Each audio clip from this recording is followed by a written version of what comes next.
Parents, this one's for you. Tips from someone who grew up with CP on how you can best help, potentially, your child. Stay tuned.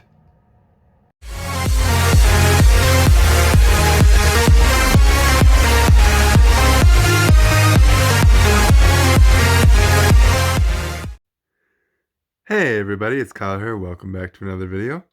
Today's video I wanted to talk about, and it's inspired by a friend because I was struggling for a video idea, but I thought about it after she said it, and I think it would be a really great video topic, and that is advice to parents raising children with CP. Granted, every parent style is different. These are some just general advice. If you don't want to follow them, great. If you do, great. I mean, either way, take it with a grain of salt.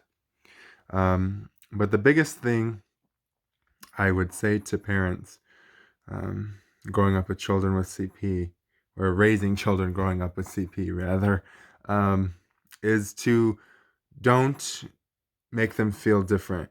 The outside world already makes them feel different, so when they're at home or just with you, try to make them think that they can accomplish absolutely anything they want. Um, you know, their disability will limit them on some things, but they need to know 100% that you believe in them without a shadow of a doubt on everything and anything. Just like I said, because society already looks down on those with disability as less than, so do everything you can to make them feel like they can do whatever they want. And that kind of goes hand in hand with, make them do sports, make them join teams, clubs. That's something I didn't do because I was very, very shy, and my parents didn't force me to do anything because they didn't want to push too hard. But now at 25, I regret not going to camps and joining sports teams and joining support groups. Finding people that I could relate to sooner. Because I don't know what would have happened, and now I have to regret that. So, future parents with kids still young enough to do camps and groups, even if your child's uncomfortable with it, anything new is uncomfortable. So maybe make them go once, see how they like it. If they really don't like it, don't make them go again. But if they do, encourage them to continue going. Because I think a lot of times growing up, I felt discouraged just because if something didn't go right. So even if it doesn't go right the first time, maybe consider like pushing them a little far to go again, or just to do something. They wanted to try riding a bike, it didn't work out. They wanted to try driving, it didn't work out the first time. I'm on my third time and it's working out better. But don't let them give up on themselves is a big, big thing. Because I know CP ranges in all forms and everything.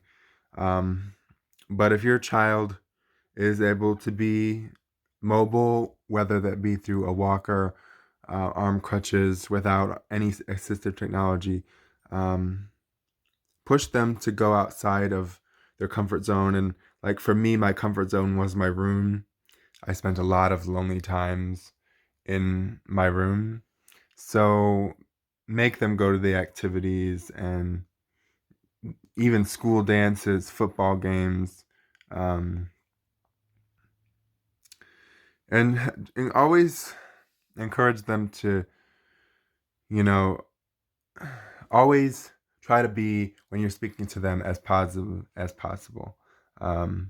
Because it's very easy, I'll be the first to admit, it's very easy for me to always think of the negative scenario. Just because I'm afraid of how my CP will affect the situation. don't let your child go there. Always, even when they're being very negative, always point out the positives in the situation, because I think it's very easy to lose. Um, very easy to lose sight of positives in a situation, and helping them find the good in every day, maybe that'll slowly help build their confidence up to get out and do what they've always wanted to do. Um, Another thing I highly, highly encourage is exercise. Please, please, please make sure if they have physical therapy regimen, things that they need to be doing, even if they don't have any physical therapy needed, please help them be active in some sort, whether it be just dance on the Wii, playing outside. Please encourage them to stay active, because I've gone through I've gone through periods where I haven't wanted to exercise, and it's made me feel worse.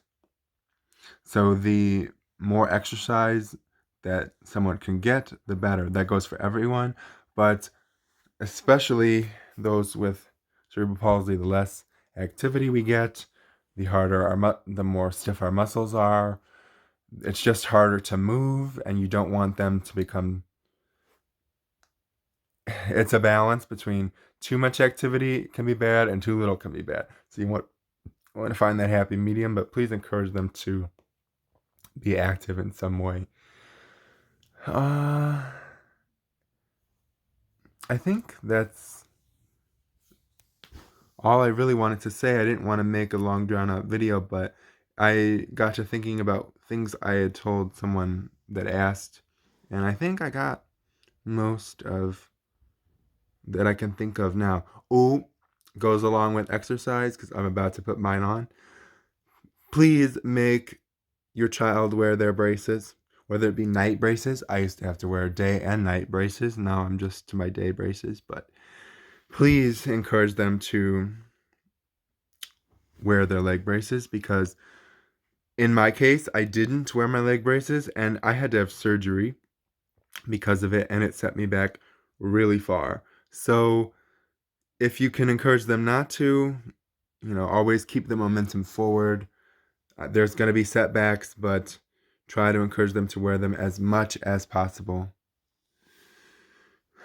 And also, I'm kind of thinking of things as I'm talking to you guys, so I apologize. But if you could, please, please help your child learn to advocate for themselves, because I know for myself, I always didn't want to make a bigger deal of things than they needed to be, and if I needed something, sometimes I just wouldn't ask, but that doesn't benefit anyone, especially your child that needs the benefits, whether it be in school, um, whether it be preferential seating, extra time on tests, especially in college.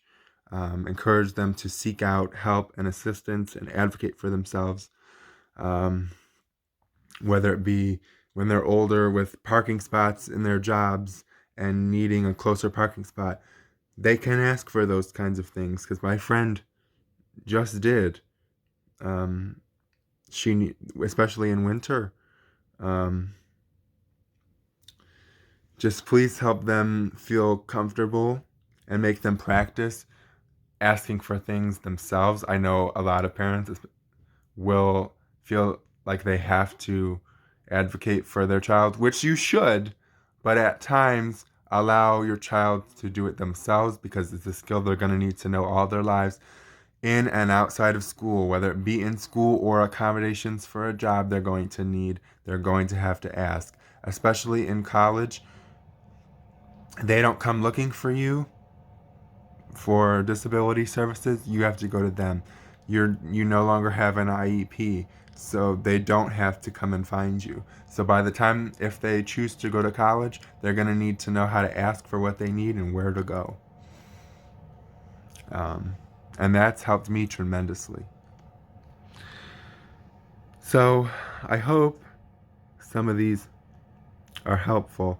One last thing, only because I'm trying to maybe get another pair of crutches. Encourage your child, if they use assistive technology, whether it be a walker, arm crutches, whatever it may be, a wheelchair, encourage them to take care of the equipment. I know growing up, I was not the greatest. I would, if I didn't need them, I would just throw my crutches to the ground. And that's, I need those, but I wasn't thinking, that could break them. I was super, super rough. And I would go through arm crutches like nobody's business, and cost a lot more excess money to my parents than maybe there had to be. Um, so always encourage them to take care of themselves with their exercises, but their equipment if they need it, so it can last them for as long as possible, because it can get very expensive. But okay, I hope this is of some valuable information to someone. I hope you enjoyed it. If you know someone that may need to know these things, please feel free to share it, pass it on, and I hope to see you in the next one. Thanks.